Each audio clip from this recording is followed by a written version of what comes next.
দেখুন দর্শক, এই মহিলাটি অফিসে ঢুকলো, তখন অফিসের সিকিউরিটি গার্ড তাকে সালাম জানালো। তাকে দেখে মহিলাটি ভাবলো, কতদিন পর তোমাকে দেখলাম, এভাবে তোমার সঙ্গে দেখা হবে তা ভাবিনি। তখন মহিলাটি বলল যে, আরে তুমি এখানে কি করছো? তখন লোকটি বলল যে, দেখতেই তো পারছো কি করছি। আচ্ছা যাই হোক, তোমার সঙ্গে অনেকদিন পর দেখা হলো। তখন মহিলাটির বস এসে বলল যে, তুমি এখানে কি করছো? কাস্টমাররা তো আমাদের জন্য অপেক্ষা করছে। মহিলাটি বলল যে, আমার একজন বন্ধুর সাথে অনেকদিন পর দেখা হয়ে গেল, এই জন্য একটু দেরি হচ্ছে। তারপর মহিলাটির বস ভালোভাবে চশমা খুলে লোকটার দিকে তাকালো এবং বলল যে, কি ব্যাপার, এটা তোমার এক্স হাজবেন্ড না? তারপর সে লোকটাকে বলল যে, আরে তুমি শেষ পর্যন্ত এই সামান্য সিকিউরিটি গার্ডের চাকরি করছো? তখন লোকটি বলল যে, হ্যাঁ, আমি অনেকটা বাধ্য হয়ে এই কাজটি করছি। আপনি হয়তো এটা নিয়ে হাসতে পারেন, আমাকে উপহাস করতে পারেন, কিন্তু আমার কিছু করার নেই। তখন মহিলাটির বস তাকে ছোট করার জন্য বলল যে, আরে তুমি এগুলো কি বলছো? আমি কি হেসেছি নাকি? আমি আবার কখন হাসলাম? তারপর বস ওই মহিলাকেও বলল যে, এই কি ব্যাপার, আমি কি হেসেছি? দেখো তো ও কি বলছে, আমি নাকি হেসেছি, ওকে উপহাস করেছি। এগুলো বলে মহিলাটির বস মহিলাটির স্বামীর সামনে থেকে তার কাঁধে হাত দিয়ে তাকে সেখান থেকে সামনের দিকে নিয়ে গেল।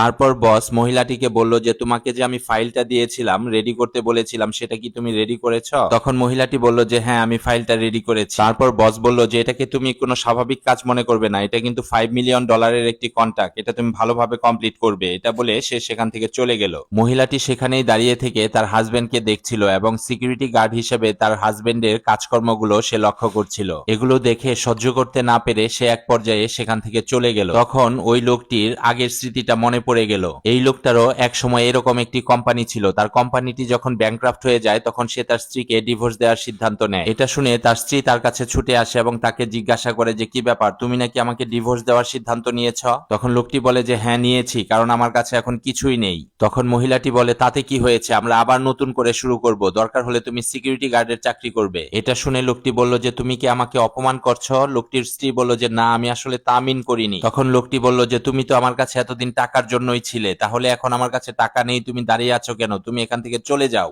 মহিলাটি তার হাজবেন্ডকে অনেক ভালোবাসতো, কিন্তু তার এই কথা শুনে তার অনেক খারাপ লাগে এবং সে রাগ করে সেখান থেকে চলে যায়। আর বেচারা স্বামী তার ওয়াইফকে সেখান থেকে বের করে দিয়ে রাগে, কষ্টে, যন্ত্রণায় কাতরাতে থাকে। এদিকে অনেকদিন পর স্বামীকে দেখে মহিলার